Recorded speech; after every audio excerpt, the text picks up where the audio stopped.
Good evening, ladies and gentlemen. Welcome to another episode of Jerry What the What Dymond. And today, my special guest today is Padrick. How you spell Padrick? Padrick Smith. What kind of a name is that? Irish. Irish, huh? Your Yeah. parents didn't love you. No. No, lots of love. No, it's actually the same name as my dad's name, except his name is Patrick. Padrick. That's funny. That's episode number, podcast number 58, right here at Lark's Tavern. How you doing today? Thank you for coming on my podcast. Well, thank you for having me, Jerry. Tell me about your podcast, a little bit about yourself. Hi, I'm a restaurant manager. I'm a husband and father of 2 4-year-old twin boys. I like doing comedy. Good. How long have you been doing comedy for?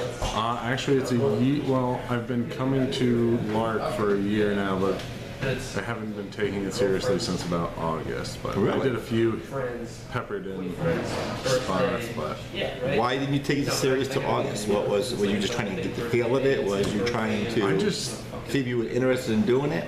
yeah, for a while I was very interested in it. It's just I didn't really have the balls to go up on stage. You know? That's all right. And every time I'd show up and I feel like it was something, and then I'd go up and it would be like a minute and a half worth of material. Right, right. And then you bomb so many times. It's like, why am I even doing this? Well, you come a long ways in the last year. You've done really well. And Thanks. you've been the funny bones. You're pulling all over the place. You're doing good, and I'm very proud of you. Very Thank you, proud of you. sir. Absolutely. Thanks. What's your family think about you doing comedy? My dad is very supportive. My Good. wife is very supportive. Well, that's good. So, That's good. That's yeah, really my good. mom keeps telling me to certain childhood memories that she'd like me to add in, but I've yet to do that. No, that's okay. Well, we can't wait to hear them. We can't wait to hear them. Who inspired you to do stand-up? It was actually my love of comedy has been for a while. I used to enjoy like George Carlin back in the day. I fell out of it for a little bit. And You know, it wasn't everybody I until- talked to on my podcast, it was all about George Carlin. George Carlin's always been their inspiration. And that's good. That's really good. I saw him twice live at Proctor's. Oh, really? When he came around, yeah. Because my dad, he bought me the books back in the day. So I was a big fan of that. And it wasn't until Jim Gaffigan's Cinco dropped last January, and I watched that, I'm like, oh, he's good, but this is like the only stand-up special I've really enjoyed in a while. Right. It's like, I could do that. So I feel like that's what everybody kind of feels like. And then it wasn't until I tried it, I was like, wow, I can't do this until. Well, I think Put enough time you're doing into it. really well with it, and I think you come a long ways with it. And that's really, you've been the funny bones, you're getting gigs, and you're doing good. So Thank you. Um, Thanks for trying. hey, that's all you can do. So you said, so basically you've been, George Carlin really inspired you to do comedy, and everybody says that, like my inspiration, George Carlin, I've seen a lot of his stuff on Saturday Night Live. I've seen him on Johnny Carson, the day they let him, and he was really a funny guy. There's so many comedians out there back in the day that started doing comedy, and I just now learned about them. I've been doing comedy now for 5 years, and it's like learn about how they struggled, how they got through.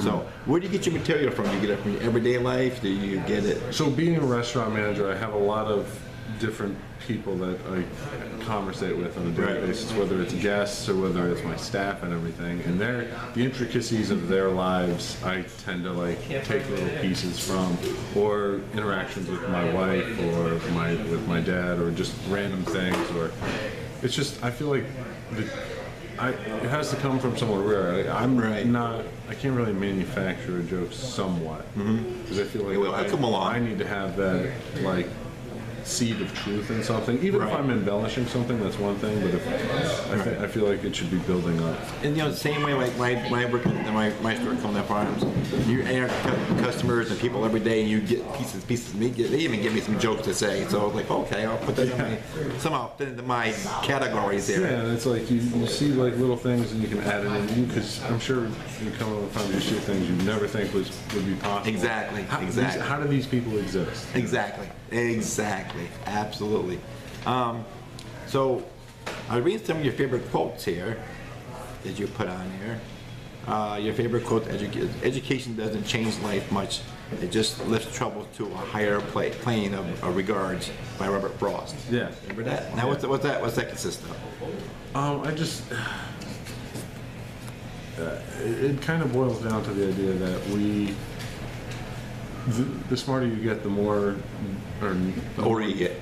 Yeah, the older you get, the more knowledge you build, the more likely you are to look at something in a different light. Oh, sure. Here's Shady Grady, who was on a podcast last week. And I just sneak in here and try to get that. Oh, I want to get on there again. Jerry made me famous. I want to get on there again. How's it going, Mr. Grady? Good. Hard to find guests, huh? All right. Yeah, after We'll you. show up on time, right? Yeah, after you. Yeah, my guests show up on time. And another quote you had at number 2: failure is unimportant. It takes courage to make a fool of yourself. By Charlie Chaplin. Yeah, I love that. Yeah. Yeah. Chaplin, that's another one. Growing up, I used to, my dad got me this big collection of Charlie Chaplin videos, so I used to watch that all back in the day. Now, how long have you been the restaurant manager? You work in recovery? Yep, Recovery Sports Grill in Amsterdam. Oh, Amsterdam. Yep. Oh, wow. So, I'm thinking the one here in East Greenbush. no, The new one. 7 years. Oh, So, wow. Good. Yeah. And then previously Ruby Tuesday, and then previous to that. So you got a lot of restaurant manager skills, basically. You do Yeah. restaurant. That's good. You a cook, right?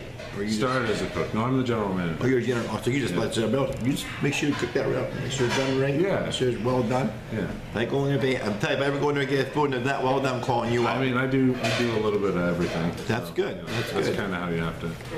And so, how do you take doing comedy, being a restaurant manager, and your home life? How you Balance it? How you able to balance it? I mean, something's got to give at some point. But I stay up late. I try to wake up early for work. It's just I write my own schedule, which helps That's somewhat. good.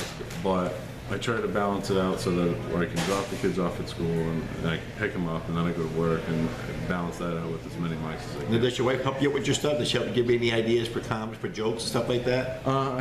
If you've heard my Yes, I have. jokes, our conversations tend to be very, very much I pull from it. I mean, I think the balance of relationships, especially marriage, is tried and true for a lot of couples. Right, A right. lot of people draw from that well. So it's Yeah, very it is. It is. It's really good. She's like a So, what are some of your favorite comedy shows? What do you mean, like television? Yeah, television. Like, do you watch show like any old show like Sanford and Son? Do you watch any of All in the Family? Like any of the old stuff, or you watch like stuff like today's comedy show, like Tyler Perry meets the Browns, or No. Amy Schumer specials, or I do watch just about every Netflix comedy special. oh, do you? Oh, that's good. That's good. Back in the day, growing up, I mean, we can always reach back to when I was growing up, but I loved Nick at Night. It was growing up. It was I Love Lucy, You never had The that. Monsters. Yeah. Well, yeah. It was Happy Days was one of my big. Yep, big I love Happy favorites. Days, yeah. You know, those are all classics. Mork and Mindy. Love Mork and Mindy. I love Mork and Mindy. Robert Williams was really good with that. Lucille Ball. Yes, Variety Lucille, Hour, yes. just everything that they did. That's good. That's when there was like a quality. It was like not everything had been done before. Now I feel like it's like Big Bang, 2.5 Men. Right. So much How I Met Your Mother. Yep. Like these are. I mean, sometimes you'll find quality, but I feel like they're just redoing the same tropes that were done in Back in- previous generations. And it's true. It is true. Now, to bring back some of the old shows like Roseanne's coming back. Yep. I used to watch it. Well, my mom used to be a big fan. I of was it, too, yeah. So I used to watch again Wings too. That was another Yep. one growing up. And then bring back Murphy Brown. That's coming back now I too. don't understand that. I don't know. That was another show my mom loved. Yeah, I used to watch it. I wasn't really into it, but I watched it because nothing else was on. But I got into it. It was all right. I mean, but Candice Bergen, she was a really good actress and everything. But hey, see what they're like today. I mean, I seen the characters for Roseanne, but they're like today. They're a mess. They're a hot mess. They're old. But now, Should be the old Roseanne. nowadays, the two shows I do very much enjoy are It's Always Sunny. I mean, I like that kind of dark humor. Obviously, if you've heard my Yes. I go dark a lot. And then Crashing on HBO is probably one of my favorites. Really? Yeah, and I just feel like that's kind of akin to my trudge through comedy as well. So let me ask you, why do comedy? Why anything else? No, why do comedy? Well, I used to play music back in the day. Ladies, I used to. you gotta excuse the women over there. They're all ragging over here for God's sakes. They're all excited. 'Cause, oh my God, Jerry's podcast All on. 3 of us are men. They say that. They say it, but the girls they tell me otherwise. Bad context. Richie Cunningham over there and the Fonz over there. He doesn't get it. And Ralph Mouth over there. Oh, I don't think that's Ralphie. a real one. What? Apparently, with Happy Days had you on. Do you want to be? There was a moment I'm gonna miss him. He watches Barney and Friends still. Why comedy? I don't know, because why not comedy? I feel like there's nothing more personal than getting up on stage and telling a joke, because you're trying to elicit something that it's natural, but it's not natural. I used to play music back in the day. I was in a few bands with some friends of mine, and I've talked to a few of these guys about it. There's nothing, I feel like it's more intimate to speak original ideas than it is to, let's say, play guitar or play music. Because when you play music, you can always fall back on the instrument carrying if you're not doing so well vocally. You ever thought about like mixed it, like doing a comedy with musical? Yeah, I don't Some think- comedians do that. I know. Drew Jacobs. Yes. Yeah. And in our local scene, but even people like Bo Burnham and who's, the other guy. There's another one that I was just thinking about, but I forget his name. Now, do you, Dimitri Martin. okay, yep. Do you watch? What kind of music do you listen to? A little bit of everything. Yeah. I'm big into Bob Dylan. Oh, yeah. Yeah. David Brothers. But EDM and stuff like that. So I'll listen to literally anything. Do you? What about books? Do you read any books?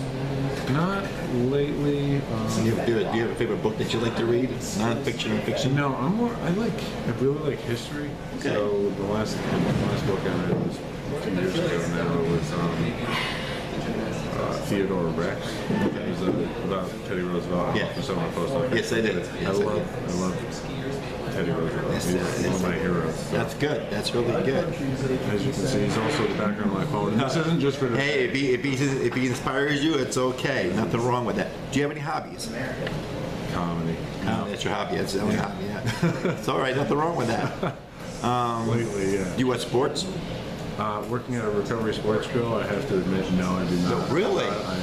That's surprising. I take it from a hospitality standpoint. Restaurants more than anything. I don't really get the whole tribe aspect of loving sports. Really? Wow. I can somewhat understand it, trying to be a part of something. But Listen, to work in a sports restaurant like recovery, you gotta know your baseball, your football. you'd be surprised how much the guest will bring to the table. So Really? if the guest wants to talk about something, I mean, yeah, can I muscle my way through a conversation? Sure. Who's your favorite team? Who are you supporting in this game here? Who do you think's gonna win this Exactly. game? Those open-ended questions of, can you believe that? Did you see what happened there? Yeah, exactly. Hey, what's the score on that? Yeah, I just missed it. Oh man. Let's see what else I have for you. Do we ever? Let's see. Do you ever plan on going? You've done in New York City? Yeah. Actually, Shafi and I went down on the 19th, 20th, and 21st. Really? Great time. It's a great experience going down there because it's just so much to do for comedy. There is. Planning on doing March 9th, 10th, and 11th as well. Basically, all my vacation time, because I have a lot of vacation time working there for 7 years. I just plan on taking a weekend trip down and trying to do as much as I can. That's good. Actually, though now I feel kind of weird about it because here we finally have more mics popping up. So it's Yes. so it should take so much time now and the cost to go down to New York City and stuff. If I don't have to do that, I can still hit all the mics around here. Why not do that? You know, That's beautiful. especially with Monday, now every other Tuesday, Wednesday second- with Savoy. Yeah, it starts tomorrow. It starts this coming Wednesday. Yes, it does. Yeah, and then potentially Bombers being a regular thing with Steve Rinaldi. Oh, really? Yeah, Oh, yeah, I heard that. I gotta check that out. That's Sunday, right? yeah, but he said like once a month to start out. Yeah, that's what I thought. Because I looked on it for the Sunday and it seemed for the Sunday. It must be a once a month thing there. Yeah. Which is good. Steve, I'll get out there, I promise. So, when you do, where's the best place you ever performed at? Now you performed at the Funny Bone, you performed at the Comedy Work, you performed here, you've been at Low Beat, have you been at the Ripper Coffee Shop? Yeah. Well, not for comedy. I did storytelling there. Okay, you should go there. You should go there. It's nice, interactive. There's mixed stuff between musical, poetry, and comedy. It's a beautiful thing. You should go there and check it out. So far, I think crowd-wise was Funny Bone, but I mean, with that being a bringer, with the Clash of the Comics every time, it's like obviously in front of the most people is always going to be the best. But Yeah. intimacy-wise, I very much enjoy the comedy. Good, So good, yeah. It's just, it feels like legit, you know? Because you ain't gonna bring anybody there, that people just come in and genuinely. Yeah. Right. But the thing is, even if you bring people, there's other people there too, you don't even know who there are. You know, so it's a lot of people there, so you're actually getting, you know, you have your group of people there, and there's other groups of people, other comic groups, but there's also people none of us know Yeah, that's there. people from the street or Right. first-timers because they hear about it. Exactly. That's And what I love. Exactly, that's what you want to do. Worst place you performed at and why? That's a tough Don't say like that, right? No. You know, I don't think I've had the worst place yet that I can really then like stuck out. I mean, I can tell you worse. I've definitely had my worst set here. We've all had doesn't that. mean- We've all had that. But that doesn't mean that this is the worst place to perform. No, it's a great place. I've been here doing this here, and I'm going on 5 years now, so it's been a wonderful place. I don't know It's been if I good can to say me. that it would ever be the venue that it's a bad place to perform. I'd say it would be I me think- not being able to rise to or make it a good performance. Right. Now, when you write your stuff down and you rehearse your stuff, apparently, do you do it at home? Do you do it? How do you rehearse your stuff? Usually any free time, like it is a 40-minute drive here, so I'll go over it a few times while I'm driving. Do you go by yourself, or do you sometimes go with your wife? Or? No. Okay. I always with myself. It's always by myself. That's good. Yeah. While I I'm record, the same way. I do the same thing. If I'm in the bathroom, I think about something, and I talk about in the bathroom, taking a shower. Or I'm driving along, I'm just going through, a lot of things going through my mind, and I see certain things, and I'm walking around the malls and stores, or even working, you know, like, okay. yeah, you mumble to yourself. You mumble to yourself, right? And you try to get that inflection perfect before you actually get on stage. Right, But, absolutely. I mean, in that moment on stage, too, your mind's racing a million miles an hour, and you know the adrenaline's kicking, and the set's going. It's like, and then you reflect back, and I was like, oh, was it as good as I thought it was going to be? Did I hit every intonation that I wanted to? That can be a little bit difficult in the moment. So it's really about practice. What do you think about the new comics you're seeing today? What do you think about them? You mean in the scene? In the scene? I encourage it like wholeheartedly. I think the more so the more some people that I talk to tend to think that there's enough comics, there's enough comedy, there's enough places. No, there isn't. I think that the more competition essentially there is in the scene, the more likely we are to all rise with that competition. Right. So the quality level will only go up if we're all fighting for limited spots on certain shows. Because if there's only a few people, it's more like those people have to only perform as much as they want because they'll always be booked or whatever. Whereas if there's a lot of us doing a lot of quality, now it becomes a race for those spots.